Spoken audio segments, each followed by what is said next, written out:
As promised, here comes a video for Astral Mana Ether Grace guide. It's a very good build until the beginning of episode 6, because of its balanced attack, defense, HP and PP. The damage is lower than most of the attack specialized builds, but since it gives a tons of defense and HP too, it's also being called the good manner build, because your damage is above average and you're less likely to be killed. But I've been looking at the price of the materials for the sake of this video. I started to realize something that many people are also talking about. The build is still good, but the price went up doubled to quintupled. Due to souls, reveries and factors are not dropping as often, plus the fact that this build going canon, the high demand caused the decrease in supply on the market, pushing the price up even further. So if you still want to make yourself a set of Astral Mana Ether Grace unit, please reconsider it with your own capability on both finance and luck. With that warning out of the way, let's get started with the actual affixing. First, we need to understand how Astral Soul, Mana Reverie and Ether Factor are being created, as well as their properties when it comes to transferring. Starting with Astral Soul, you'll need 4 Soul Catalyst and 1 Darkness Soul to make Astral Soul for 60% success rate. How hard it is to make a Soul Catalyst? Well, you need to mix all the Dark Phases Soul together. That includes Elder Soul, Loser Soul, Apprentice Soul, Devil Soul and Persona Soul. When you have all 5 of them, you can make a Soul Catalyst for 10% success rate. Yes, 10%, and there's no way to increase it other than success rate up items and boost from events. So to sums it up, you'll have to gamble with that 10%, or 50% if you used a success rate plus 40%, until you success for 4 times. 4 Soul Catalyst, a Darkness Soul that drops from Profound Darkness, and with a success rate plus 40% on top of the 60%. An Astral Soul is completed.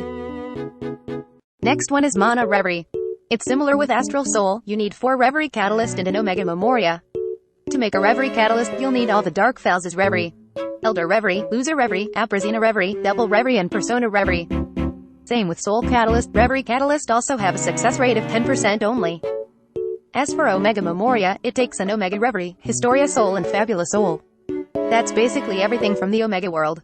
It's a 10% chance for Omega Memoria to success too. After total of 5 success gamble, 4 for Reverie Catalyst and 1 for Omega Memoria, you can make a Mana Reverie for 60% success rate. Same with Astral Soul, you add a success rate plus 40% and it's a guarantee. Last one, Ether Factor. This one is a bit more complicated and all the materials are gathered from EP4 enemies. You'll need an Ether Soul and 4 Factor Catalyst for this. You can buy items that add Factor Catalyst and Ether Soul from the player shop, but let's go through how to make them anyways. Starting with Factor Catalyst, you'll need Yamato Factor, Mother Factor and Deus Factor. From Yamato, Mother and Deus, as their name suggested. Same with all the Catalyst, it's a 10% deal. As for Ether Soul, you need Toho Soul and S-Card Soul to make it for 10% success rate. Toho Soul is from Yamato and S-Card Soul is from Deus and Mother. Just a little tip, you can get Mother Factor, Deus Factor and S-Card Soul from the Destroyers of Light solo trigger quest. What you really need is a few Yamato, really. With another 5 success gamble for 4 Catalyst and the Soul, you can make Ether Factor for 60% success rate. Again, add a success rate plus 40% and it's done. So at the end, you just make all the materials with luck, and end it all with a success rate plus 40% on Grace Stamina. The answer to that question is no. And fun fact, you're not even halfway through the video. One important thing to know is that you can't have different catalysts on one unit, like souls, factors and reveries. Another important thing to know is that there are soul receptor and factor receptor, but no reverie receptor. Yet another news is that Astral Soul and Ether Factor can be carried with receptors. With all that information, the recipe is being set already. We only have 6 equipments, including the base, to contain all the ingredients. All 3 of the abilities will take up 5 to 4 fodders, depending if you have arranged and simplified the recipes or not. Knowing that Mana Reverie can't be carried with receptors, we'll occupy 4 fodders for it, leaving 2 fodder for Astral Soul and Ether Factor. And that will be perfect if we can get a unit with Soul Receptor plus Factor Receptor, and get ourselves a unit with Astral Soul and Ether Factor. I'll give you a few moments to understand that this is the only way to make it possible.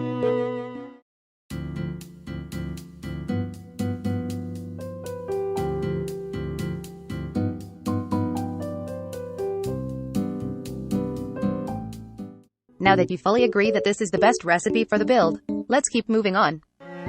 For Soul Receptor and Factor Receptor, there's a tiny chance to get it from emergency quests or tower quests in PSO2 Essence. If you get one and have no use with it, consider selling it instead of discarding it. 3 to 4 slots are selling from 120k to 500k, so it's not that bad. But 5 slots can be selling up to 15 million. Next will be the Reverie Catalyst with Omega Memoria. This is much more straightforward. We need Elder, Loser, Aprisina, Double, Persona and Omega Reverie. That's all 6 fodders occupied. Now just have Historia Soul and Fabulous Soul in there. Historia Soul often stick with Omega Reverie, and Fabulous Soul often stick with Persona Reverie. Keep an eye out whenever you do inventory sorting after EQs or buying the materials.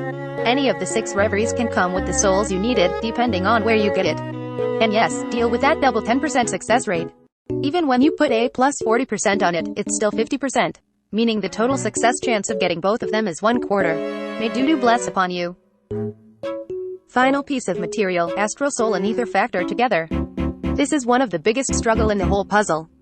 You make both Astral Soul and Ether Factor, and transfer both of them into one unit with Soul Receptor and Factor Receptor. Both got a 10% success rate by default. Good luck on boosting the success rate and hope the duty will not mock you for failing.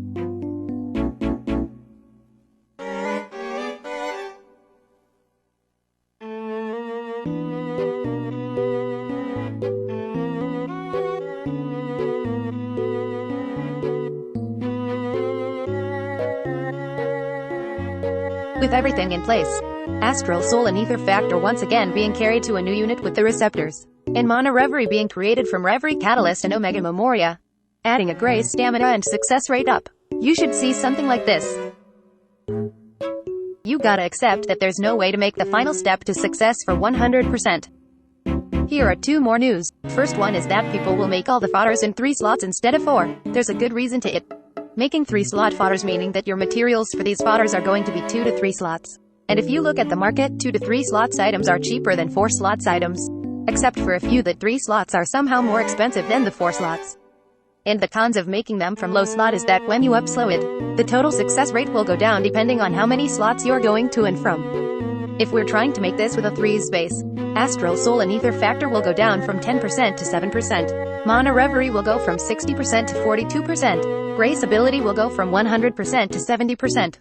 Sounds bad, but when you put a plus 40% success rate on it, 7% will go back up to 47%, 42% will go back up to 82%, 70% will go back up to 100%, making the total success rate of having all of them success to around 18.1138%. Compared to the 25% that you get for using all 4's base and fodders. You lose like 7% of winning chance but save yourself a bunch of money from materials. Heck, you can even farm the materials on your own if you decide to start from 2's. So you're thinking, what's the point of making it cheaper, if one fail at the end is gonna clear all the progress? Well, here's another news for you. There are these protection items that you can use when affixing. They'll give you back the items that were used in that affix if any of the abilities failed. Most common protection item is the 4's protection. It only gives the protection if you're working on a fix that involves 1 to 4 slots only. You can get it with 10 AC items or AC recycle badges from the recycle shop. It'll cost you some Masada, but basically allow you to challenge the final step without worrying to start all over. Still, if you think that 7% will make a huge difference in the final step, don't let me tell you what to do. That's basically it. There is another modified version to the recipe too, switching the place of Ether Factor and Omega Memoria. And you don't have to do the step of putting Astral Soul and Ether Factor on one unit. You'll have to do a bit more recipe arrangement, but have higher success rates here and there. The final step is the same, so I'll not get into that. If you're still confused, watch the video one more time. If there are stuff that you want to know, feel free to comment. The next video is gonna be some builds that I recommend making, in a boost week, which will require less budget but somewhat good stats. See you there.